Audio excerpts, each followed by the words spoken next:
Assalamualaikum warahmatullahi wabarakatuh. Perkenalkan, nama saya Sinta Fitgipon. Di sini saya akan menjelaskan tentang investasi kos-kosan yang saya buat. Kita masuk pada latar belakang peluang investasi kos-kosan.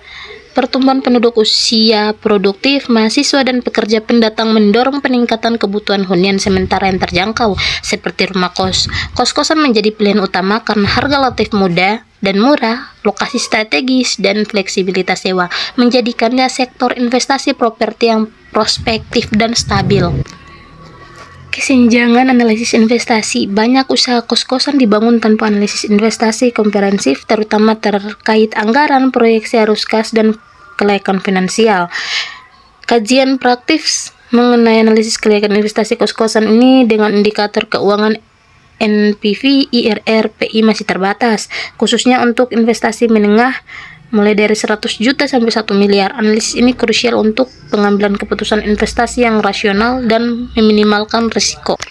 Kita masuk pada investasi yang dikembangkan kos-kosan mahasiswa. Investasi ini berfokus pada pembangunan pengelolaan kos-kosan yang ditujukan bagi mahasiswa di sekitar kampus besar dengan fasilitas kos 8 kamar standar, kamar mandi dalam, wifi, keamanan dan kebersihan, lokasi dekat universitas.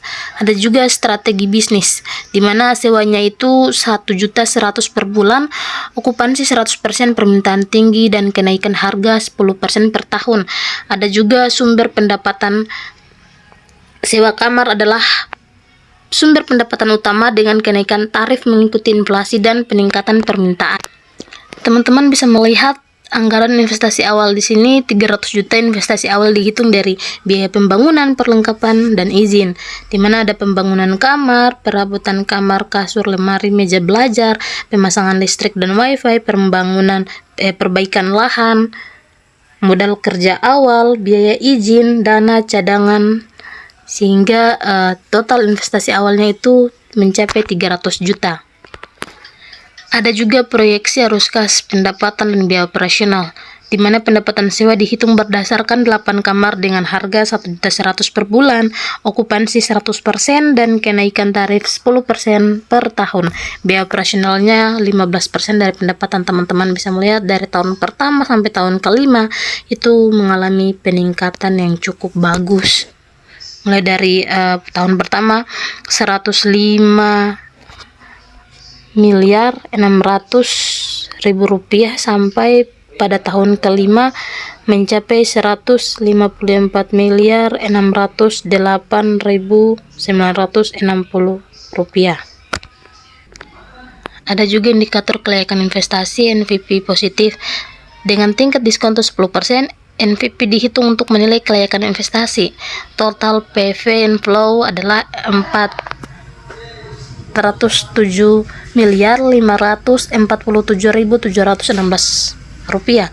Dengan rumus NPV sama dengan total PV inflow dikurang investasi awal, di mana total PV inflow 407.547.716 rupiah dikurang 300 juta sama dengan 107.547.716 rupiah. Hasil NPV positif menunjukkan bahwa pendapatan dari investasi lebih besar dari biaya yang dikeluarkan, sehingga investasi menghasilkan keuntungan mulai dari tahun pertama, tahun ketiga sampai tahun kelima. Investasi sangat layak karena IRR menunjukkan tingkat pengembalian investasi sesungguhnya dengan interpolasi linear. IRR dihitung sebesar 18,67%, di mana IRR-nya itu 10 karena IRR 18,67% lebih besar dari tingkat diskonto 10%. Investasi ini dinyatakan layak. Dan juga profitability index atau PI mengukur manfaat per satu modal investasi, di mana PI itu 407.547.716 rupiah dibagi 300 juta sama dengan 1,36. PI sebesar 1,36 menunjukkan bahwa setiap satu investasi menghasilkan 1,36 nilai manfaat, sehingga investasi ini sangat layak. Kesimpulan proyek kos-kosan menguntungkan karena berdasarkan analisis investasi, proyek pembangunan kos-kosan mahasiswa ini dinyatakan layak untuk dijalankan. Semua indikator kelayakan investasi memenuhi kriteria keberhasilan, mulai dari NPV positif, IRR-nya tinggi, dan PI lebih dari 1. Dengan permintaan hunian mahasiswa yang terus meningkat, lokasi strategis dan fasilitas yang memadai, investasi ini menjanjikan keuntungan finansial dan kontribusi positif.